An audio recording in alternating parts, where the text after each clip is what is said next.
Hi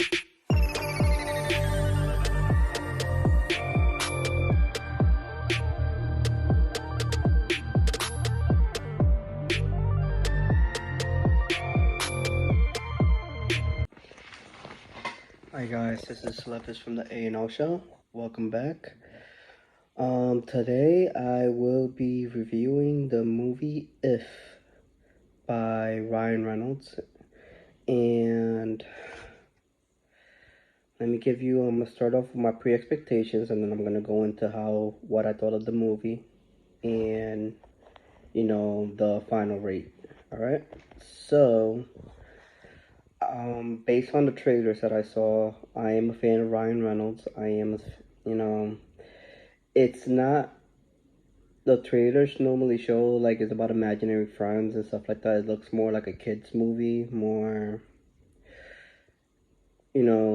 not Disney type of, yeah, in a way, type of like a cute, charming movie or whatever the case may be. That's not so long, and you know I'm looking at it like a maybe like a cleanser because I've been watching so much dark stuff lately, between like a lot of horror movies, action movies, and stuff like that. So it might be nice to, flip the pace here. And I'm not expecting much of it. So if I have a good time, if I find some funny jokes and whatever the case may be, then I call it a win. So I went into the movies and wow, this movie is a lot deeper than I thought. Like, overall, I love the movie. Um, yes, it is targeted for kids, but it has a deeper meaning, deeper things going on that you could relate to it as adults as well. Um, the movie is about a young little girl who lost her mother, I guess through cancer or whatever the case may be.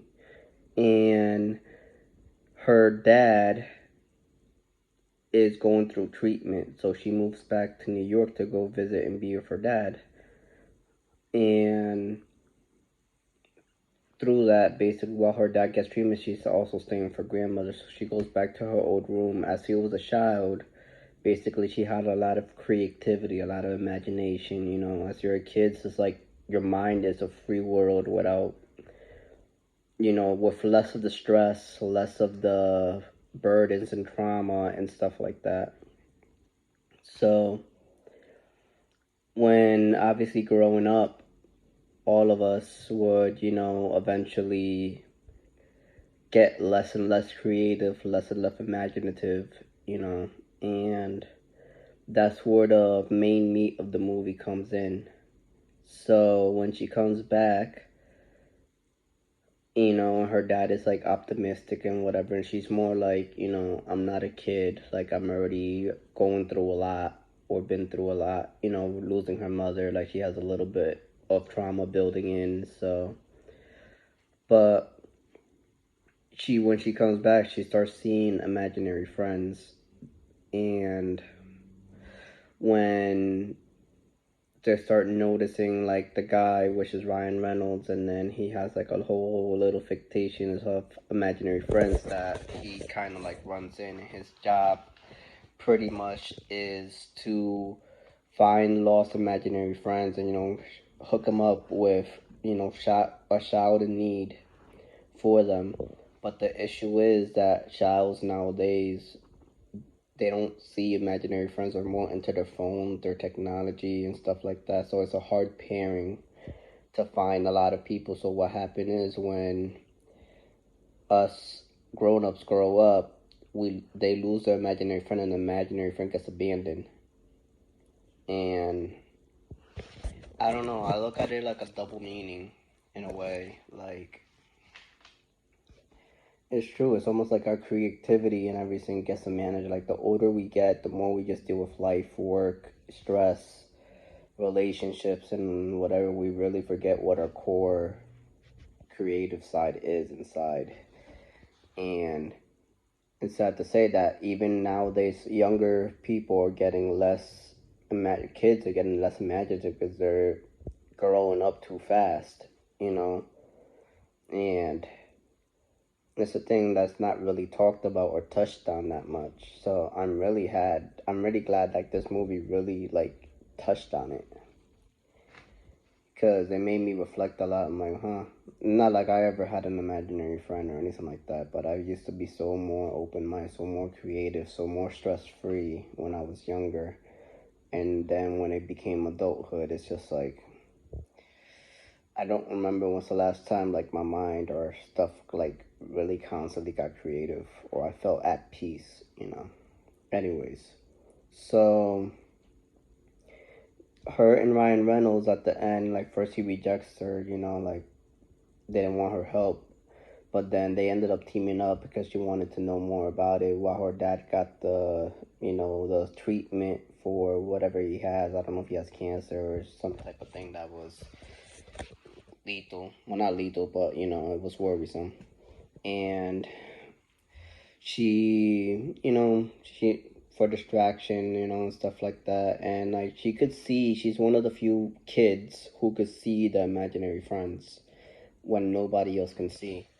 So they kind of partner up to try to get all these lost friends and try to match them up with a kid around, you know, and see what works, what doesn't, and whatever the case may be. So,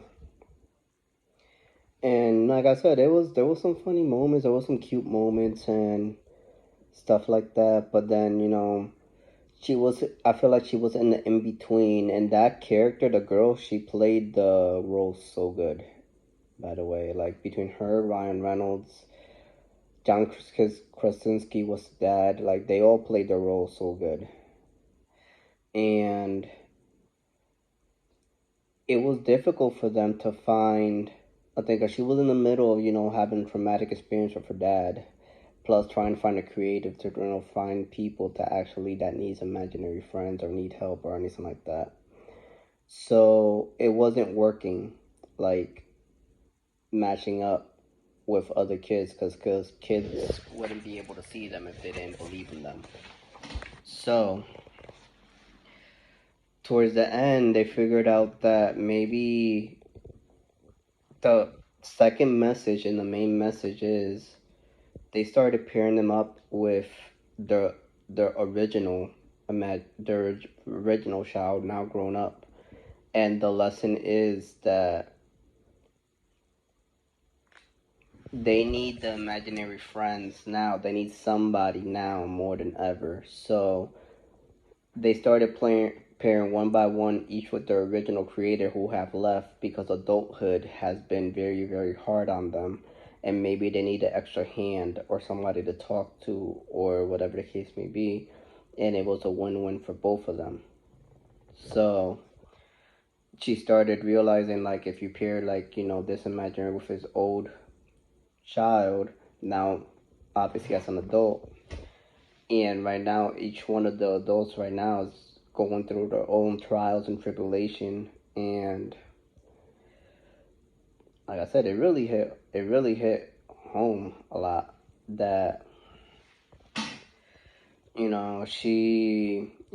actually found that, they found a match and the match was always with the old child. So it does leave a question. I'm like, okay, what about new kids though? Because it kind of gives you the question like now, okay, if you pair them up with the old child, what about the new kids? Would they reintroduce new imaginary friends, or would that be it for them? That's something I don't know, and maybe they'll make a part two out of that. I'm not sure. But towards the end of it, which it kind of left me a shock. This is a spoiler, by the way. I'm gonna raise my hand up high, so if you want to mute me, if you want to watch the movie, just mute me for this part, as long as I have these fingers up. And the spoiler is that towards the end of it, I was wondering who the girl, like the main character girl's original imaginary friend was, and I didn't happen to think that Ryan Reynolds was actually imaginary. So towards the end, they do reveal that, and after she was gone with the trauma, she couldn't see him anymore. But she left the message that, oh, um, even though you're not here, I can't see you. Um, I still need you in my life. I still need you. I still need my imaginary friend and my buddy. Because just because I'm not a child anymore doesn't mean I don't need a friend. All right, so spoilers down, and that was, I don't know, this, like, it was hard to gear towards a kids movie, and I guess kids are not gonna get this message, but I don't know, for somebody like me and then adults and then somebody who's a parent and stuff like that, like, it probably would hit hard. But anyways, enough of this. Overall, the story was excellent, 10 out of 10. The acting was excellent. It was, no, it wasn't even long. The only issue I really had, that it took a while to get going. Like, we didn't see the first imaginary friend until probably like 20 or 30 minutes into the movie. Like, it was a lot of backstory, and I understand if so you need the backstory in order to set up what comes in the middle and end, you know. And then the grandma was kind of useless, so towards the end they kind of made up for that though. But um overall, great movie. Loved it. It's not, I don't think it's my top movie of the year, but right now it's in my top 5. I know we're almost like halfway through the year, but this movie overall as a movie, not because it's a cartoon, not because of this, because of the message, the story, and overall my enjoyment of the movie, this is a top movie for me. And I rate it 9 out of 10. So tell me if you watched the movie, if you're planning on watching it, what you think of Ryan Reynolds' movie. Write down in your comments if you ever had an imaginary friend, what was it, you know? And please like, support, share the content, and I'll see you guys next time. All right? Bye bye.